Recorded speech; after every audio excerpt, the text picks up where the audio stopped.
Hello दोस्तों, इस question को जितना ही आसान बोले उतना ही कम होगा। ठीक है, बहुत ही आसान क्वेश्चन है क्योंकि इस क्वेश्चन में बताना है पंचायती राज व्यवस्था के अंतर्गत महिला आरक्षण का क्या प्रावधान है। ठीक है, बहुत ही आसान क्वेश्चन है। अगर आप वीडियो को नहीं देख पाते हैं तो एयरफोन लगा करके सुनिए।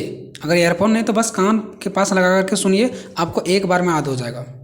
ठीक है, तो आज हम बताने वाले हैं पंचायती राज व्यवस्था के अंतर्गत महिला आरक्षण का क्या प्रावधान है, यानी पंचायती राज व्यवस्था के अंतर्गत महिला को क्या क्या आरक्षण मिला है, क्या क्या छूट मिला है। बहुत ही आसान क्वेश्चन है और जितना ही आसान क्वेश्चन है उतना ही इम्पोर्टेंट भी है। ठीक है, तो इस बात को आपको समझने की ज़रूरत है। देखिए, सबसे पहले हम आते हैं पंचायतों में महिलाओं का आरक्षण, कि पंचायत में महिलाओं की क्या आरक्षण दिया गया है। ठीक है, तो ये आपको सबसे पहले हाइडिंग बनाना है। ठीक है, उसके बाद आते हैं आंसर पे। तो संविधान के 73वें संशोधन जब 1992 में हुआ था तो उस टाइम महिलाओं को पंचायतों में 1/3, जिसको 33% कहते हैं, आरक्षण दिया गया है। जब 73वें संविधान संशोधन हुआ तो उस टाइम संविधान में महिलाओं को 1/3 आरक्षण दिया गया। ठीक है, लेकिन अगर अभी के समय में बात करें तो बहुत सारे ऐसे भी राज्य हैं जो इस आरक्षण 1/3 को बढ़ा करके पूरी 50% कर दिया। मतलब अभी जितने सारे राज्य में हैं लगभग 33% है, लेकिन कुछ ऐसे भी राज्य हैं जहाँ पे महिलाओं का आरक्षण 50% तक कर दिया गया है। यह एक महत्वपूर्ण कारण है जिससे पंचायती राज व्यवस्था में महिलाओं की भूमिका और भागीदारी बढ़ी है। महिलाओं का भागीदारी पंचायती राज व्यवस्था में क्या हुआ, ऊंचा बढ़ा है, आगे आया है। उन लोगों का भागीदारी, उन लोग 2 कदम आगे की ओर बढ़े हैं। भारत में इस कानून को लागू होने से महिलाओं की स्थिति में काफ़ी सुधार हुआ है। ठीक है, जब से यह कानून लागू हुआ है तब से महिलाओं की स्थिति में काफ़ी सुधार हुआ है। तो ये हमारा हो गया दोस्तों पंचायतों में महिलाओं का आरक्षण। अब देखते हैं इसका 2 पॉइंट्स। क्या देखते हैं दोस्तों, 2 पॉइंट्स देखते हैं। ठीक है, अब देखिए इसका पहला पॉइंट है कि एक और जहाँ ग्रामीण क्षेत्र की महिलाएं घर में रहने के लिए विवश थी, मतलब पहले के टाइम में कि एक और जहाँ ग्रामीण क्षेत्र में महिलाएं घर में रहने के लिए विवश थी, उन्हें पंचायतों में जाने की बहुत ही कम अधिकार था। उन्हें अपनी बात रखने के लिए अपने पति, पिता या अन्य रिश्तेदारों पर निर्भर रहना पड़ता था, कुछ वो बोल नहीं पाते थे। महिलाओं की अनेकों समस्याओं और चुनौतियों पर वह खुद आगे आ नहीं मतलब कुछ भी आ नहीं बोल पाते थे। मतलब वो अपने घर के आगे मजबूर, अपने पति के सामने मजबूर, अनेक समस्याओं के कारण, चुनौतियों के कारण वह खुद आगे आ नहीं बोल पाती थी। ठीक है, आगे कुछ भी नहीं बोल पाती थी उन लोगों के सामने। अभी भी देखते होंगे कोई महिलाएं अपने पति के सामने नहीं बोल पाती। ठीक है, लेकिन आज के समय में आज का समाज बदल रहा है और उन्हें इसके लिए अधिकार भी मिल रहा है बोलने के लिए। जहां पहले जाने के लिए नहीं मिलता था वहां अब जाने के लिए भी मिल रहा है। क्यों? क्योंकि महिलाओं को आरक्षण मिला है। तो यहाँ पे देख लिया ये पॉइंट कि पहले कुछ नहीं मिलता था लेकिन अभी मिल रहा है। इस पॉइंट में इसका बात किया गया। ठीक है, पॉइंट नंबर दूसरा में देखो क्या बात किया गया। पहली बार जब 1959 में जब पंचायतों के विकास के लिए बलवंत राय मेहता एक समिति का गठन हुआ। ठीक है, 1959 में एक बलवंत राय मेहता करके समिति का गठन हुआ। उस समिति में ग्राम स्तर पर निर्णय लेने में महिलाओं की भागीदारी की बात कहा गया कि ग्रामीण स्तर पर महिलाएं भी निर्णय लेगी, सिर्फ पुरुष ही निर्णय नहीं लेगा बल्कि महिलाएं भी निर्णय लेगी। ये बात कहा गया 1959 में। बलवंत राय मेहता एक समिति है उसमें। ठीक है, इसमें पूरा महिला के बारे में बताया गया। अगर बलवंत राय मेहता समिति करके अगर आपके क्वेश्चन में आ जाएगा तो पूरा महिला के बारे में लिख देना आपको। ठीक है, ठीक है। उसके बाद समय समय पर महिलाओं की सशक्तिकरण के लिए सरकार ने कई कदम उठाए। उसके बाद जैसे ये समिति का गठन हुआ, उसके बाद से हर बार सरकार कुछ ना कुछ महिलाओं के लिए नया नया कदम उठाए। पंचायती राज अधिनियम 1992, उसके बाद नेक्स्ट क्या है, पंचायती राज अधिनियम 1992, वही जो आपका 73वां संविधान संशोधन हुआ था। ठीक है, 1992 में। उस समय ग्रामीण भारत की महिलाओं के सशक्तिकरण में मील का पत्थर साबित हुआ। उस टाइम जब 73वां संविधान संशोधन आया महिलाओं के लिए 1992 में, तो ये मील का पत्थर साबित हुआ। मतलब महिलाओं के लिए बहुत ही योगदान साबित हुआ। ठीक है, बहुत ही योगदान उनके लिए बहुत ही महत्वपूर्ण साबित हुआ। ये 2 पॉइंट्स हम लोगों ने देख लिया। अभी तक मेरा हेडिंग क्या था, पंचायतों में महिलाओं का आरक्षण, ये थोड़ा सा एक्सप्लेन किया, फिर 2 पॉइंट्स मैंने लिखा। ठीक है, अब देखेंगे महिलाओं आरक्षण से महिलाओं की स्थिति में बदलाव, कि वाकई में महिलाओं को जब आरक्षण मिला तो इससे महिलाओं की स्थिति में क्या बदलाव हुआ। पंचायत में महिलाओं को तो आरक्षण मिल गया, छूट मिल गया।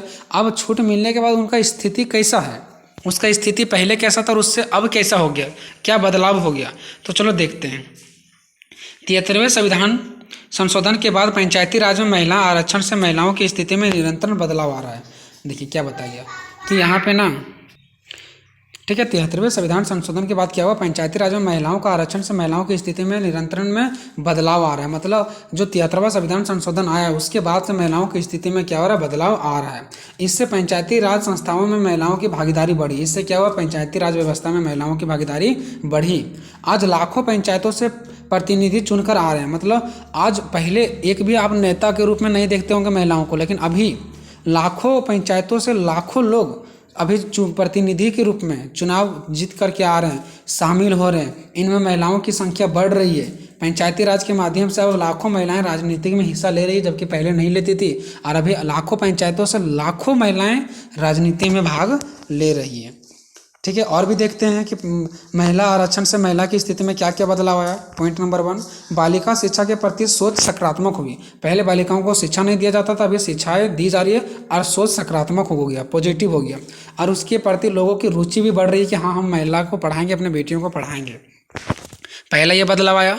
दूसरा बदलाव आया, ग्राम स्तरों पर अलग अलग संगठनों में संस्थात्मक स्तरों जैसे कि विद्यालय प्रबंधन समिति, वार्ड मुखिया, सरपंच में प्रतिभागिता महिलाओं का हुआ।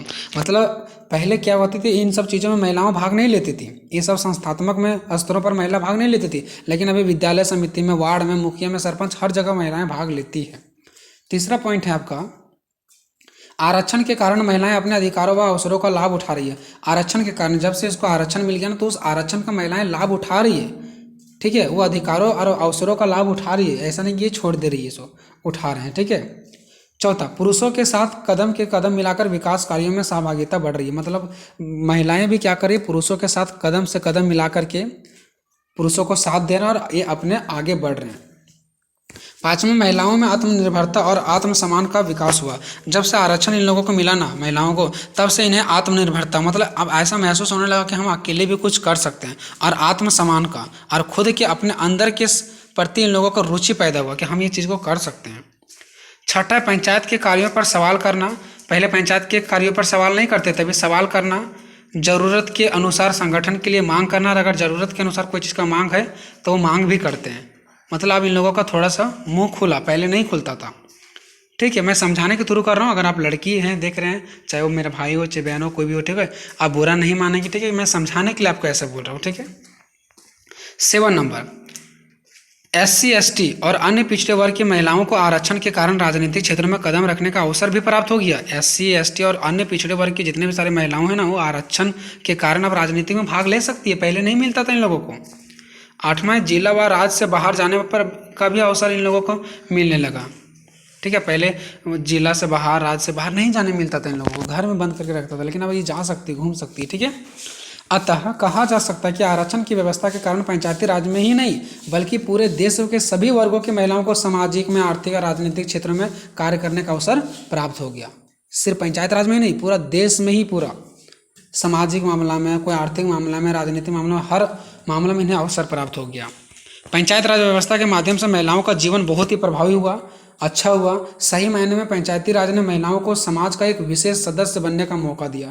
मतलब सही में अगर मैं बोलूँ तो पंचायती राज ने महिलाओं को एक समाज का एक विशेष सदस्य बनने का मौका दिया, इन लोगों को एक मजबूत बनने का मौका दिया। नेक्स्ट देखेंगे कि महिला आरक्षण की चुनौती। अब इनका कुछ चुनौती भी है, खतरा भी है। जो महिलाओं को आरक्षण मिला है ना, ये सही रूप से यूज नहीं हो पा रहा है, ये चुनौती बन रहा है। ठीक है, कैसे, सो देखिए, भारतीय समाज में महिलाओं को अभी और आगे बढ़ने की ज़रूरत है। मतलब अभी तक जो आरक्षण मिला है और जहाँ तक आगे बढ़े उतना से कुछ नहीं होने वाला है, उससे भी आगे इन लोगों को बढ़ने की ज़रूरत है।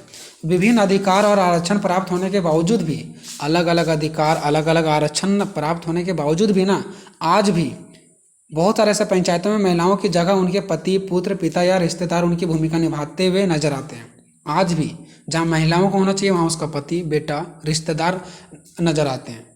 ठीक है, तो आज भी ये महिलाओं आरक्षण का चुनौती ही है, आगे जाकर के इन लोगों को बाधा डाल सकती है, पीछे कर सकती है ना।